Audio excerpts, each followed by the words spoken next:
Hello and welcome to Pop Along RC, and today we are talking about rules. Rules. And not being a rule breaker. Don't be a rule breaker. You know, there's been a few things. Carl. There's a few things. Go on then. Popping up on the BRCA Facebook page and such about people getting angry. Yeah, we don't like that. This is supposed to be a fun hobby. I know. And there are some people that take it very seriously. Yes, there are. Have you ever got angry? I think, if I'm honest, Yeah. first ever time racing, and a marshal didn't marshal my car, and I had a little outburst, and then from that moment on, I went, "You don't do that." No. And I've not done it since. You did get a bit angry. You did. I had to rein in a little bit that day. You did laugh at me after. I did laugh. The car journey home was quite amusing, Yeah, but yeah. do you know what? 13 years, 14 years, something like that. I tend to be pretty calm up on the rostrum these days. I think the thing is, though, I think we are so passionate about this hobby. It's more than a hobby. I find, this is something. Do you know what? It's turned into a bit of a way of life for us. It's a way of life. It keeps us sane. Do you know? It's one of those. It sounds a bit of an old cliche, but don't tell my wife what I'm about to say. I don't like it when you do this. Go on, go for it. RC is the first thing I think about when I wake up, and it's the last thing I think about before I go to bed. Wow. Don't tell her. Now, I know she won't watch this video, so I don't care I've said that. But No. you just... Now, I know that I'm not the only one, because it can get a bit obsessive, this. It can. And do you know what we do to fill our obsession? What do? We buy more cars. We do. Yeah. I'm digressing a bit, aren't I, from the content of this video? What is this video about? Well, it's about, behaving yourself trackside, right? And sticking to the rules. Rules are there for a reason. Unwritten rules. The etiquette of racing, some might say. Etiquette of racing. Sorry. Should we break this down into like maybe 5 rules, 10 rules, or should we just keep making up rules until we run out? I say we just keep going, and if we've lost any out or missed any out, put it in the comments below. Okay. Do you want me to start first? You start. Hit me with your maybe the most annoying. I'll be honest rule with you. Break. When I think about this, it does make me a little bit angry. Go on then.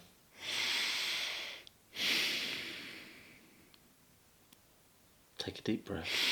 Compose yourself. Get it off your chest. You ready? I'm ready. Are you ready? When you're qualifying, yes. Guess what you're not doing? You're not racing, are you? You're not racing when you're qualifying. Okay? Just said it. If I know that someone is faster than me in qualifying, the thing to do is move out the way, allow them to come through. Because if you get tangled up, it's going to cost you both. Yeah.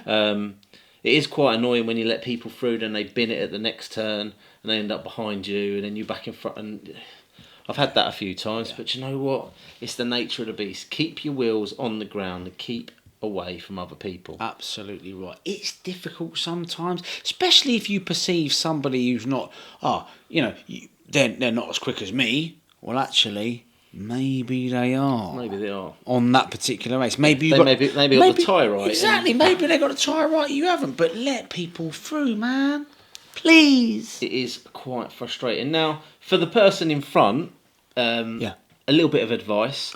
I would say if there is a wide sweeper, sit out a little bit wide. If they're good enough, they'll nip straight up the inside. If it's a hairpin, again, go wide, leave enough space on the inside. You can carry enough speed so it doesn't impact on your lap too much. You might lose 0.2, maybe 0.3 of a second letting them pass. So definitely learn where the right places on the track are to get out of people's way. Also, just very quickly, we spoke about getting a bit angry.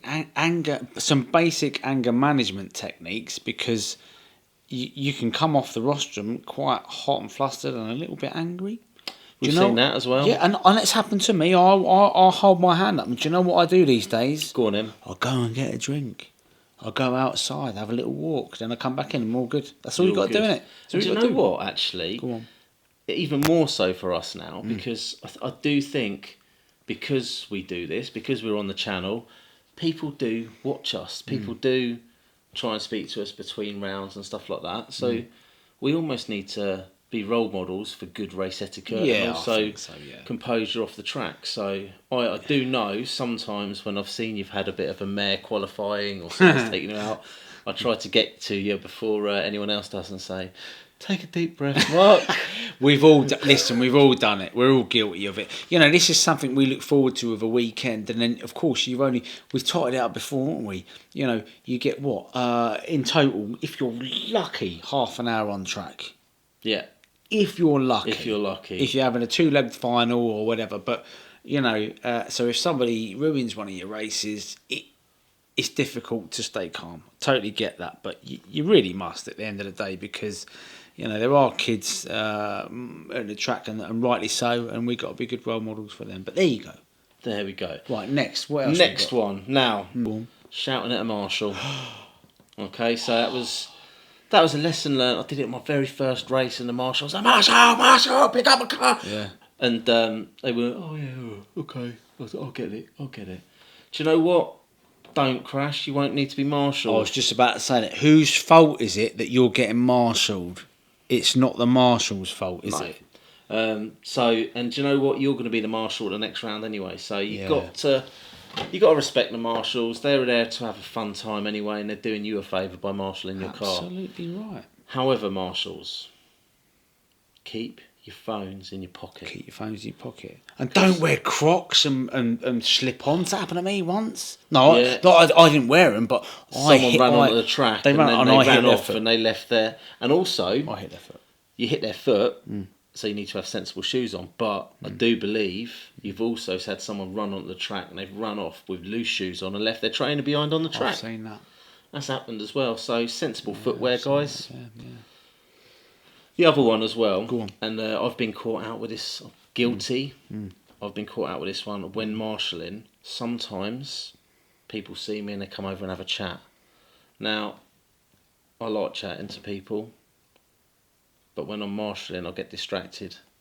And it's important, when you're marshalling, your focus is on the track, not on chatting to people, catching up with your mates, talking about your race. Yeah. You need to be focusing on the track. Exactly. There is another pet hate. I don't know, is that right? A pet hate. It's not a rule as such, but it's a big one. This is a whole new video we got to do. Should I say it? Do it. Benders. Oh, benders. We did do a little video on it. But benders. Rule bend, not rule breakers. Do you know what though? Rule benders. What? Some of them are breaking the rules. They're just not getting caught for it. Do you know what? Club racing, when we're doing the fun classes like the TTO ones, and if there's not a championship involved, do you know what? I'm all for getting people into the club, getting people involved, being flexible with the rules to accommodate new people coming into the hobby. So I think there needs to be a little bit of flexibility there. But if you're going to a bigger competition and there are stricter rules, don't bend them, because it just ruins it for everyone else. Yes, you will sometimes see those cars which are absolutely flying, and sometimes they sound perhaps a little bit different. They do. And you think, and that might be a stock race or whatever. You have to. I end up scratching my head sometimes and thinking, why doesn't that car sounds a bit different? I don't know. I just don't know. Do you know what we try to do on this channel is, if we do find out all these little tricks of the trade, we try to share it with people so everyone's in the loop. Yeah. Although I'm getting the impression people want to stop talking to us about it now, because we keep telling everyone. Everybody the secrets. But you know what though? A lot of the drivers that beat us over the years, guess what they are? Better drivers than us. Absolutely right, they are, and they don't make mistakes. They are consistent. And if you look round their cars, immaculate. Yeah, exactly. I am, fair to say, a bit of a bodger when it comes to setting up my car. A bit of a bodger. These guys, they have the scales out. They're weighing their cars. They're getting the setup gauges on. My TTO1 gets chucked in a box, pulled out, thrown on the track. Do you know what? Your GT12 looks like a bomb's gone off in that. What? There's wires everywhere in that thing.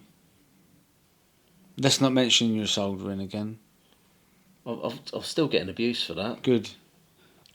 Do you know what? Another one then. So the next one that we need to do is, just because your race is over, just because your car's crashed or broken and things like that, you still need to respect the other guys up on the rostrum. You do. And not start walking off, moving around, getting in people's way. So I mean, sometimes you will have people at your club who perhaps in a mobility scooter or wheelchair or whatever, and they need to still see what they're doing. And I know that visually it might be quite difficult for those people. So when you've finished your race, if it's finished early or your car's broken, just take a little step back, but stay on the rostrum. Yeah, wait till the race is finished. Yeah. But not everybody knows that, do they really, I suppose? No. So, well, they do now if they watch this video, don't they? And do you know what?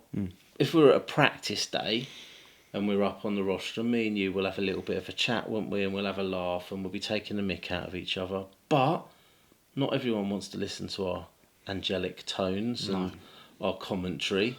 So it's about being respectful when you're on a rostrum and just being quiet so people around you who really want to focus can focus. Yeah. I have actually got another one for you. Go on then. And it's one that every race controller, or what do you call it, manager? No, race control. Race control. It's what if you ask them what their pet hate is, it would be this next one, and it's people that don't go straight out to marshal when they've finished with their car. Yes, and in some clubs that can really delay the evening and have an impact.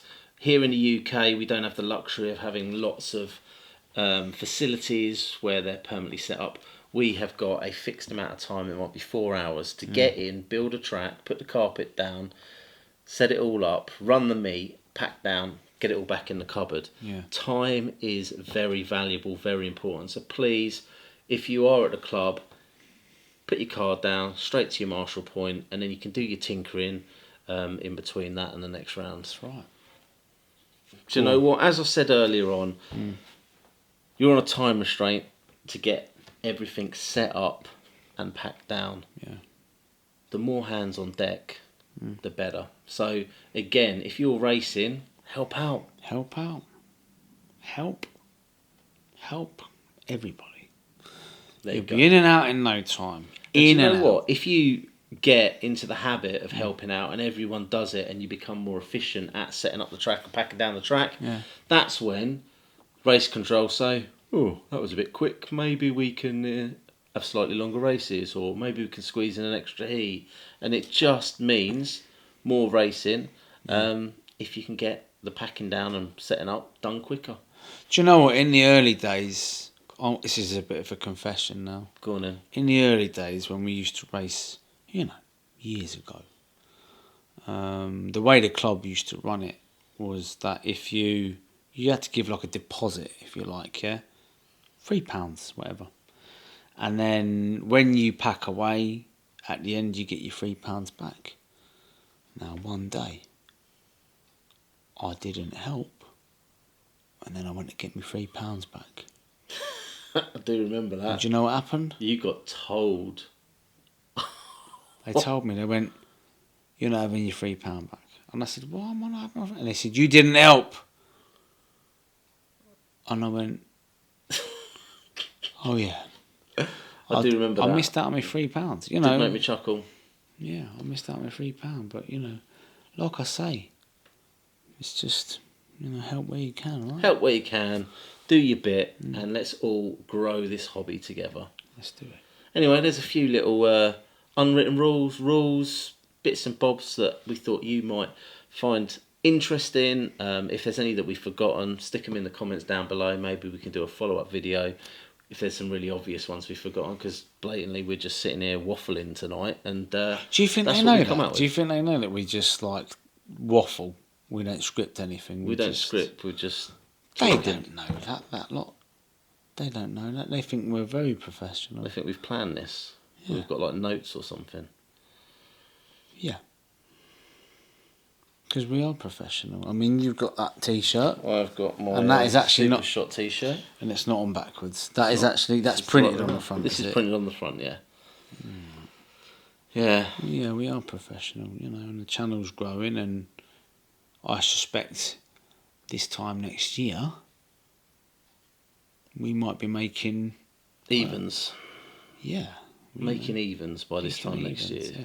I'll tell you one thing I do want to do this time next year. Go on in. I want us to have our own track. Do you know what? That would be nice. That's the plan. That's the pipe dream, isn't it? To have our own facility. Maybe a seasonal facility. Seasonal facility throughout the summer months would be awesome. So I've got a few little ideas of how we can make that happen, but we'll start work on that over the winter. Fair enough. Again, if you've got any ideas on that, put the comments below, you know what I mean? If you know any farmers who like RCing, who are willing to give up part of their land, let us know. Give us a shout. So until the next video, hopefully we might see you trackside soon.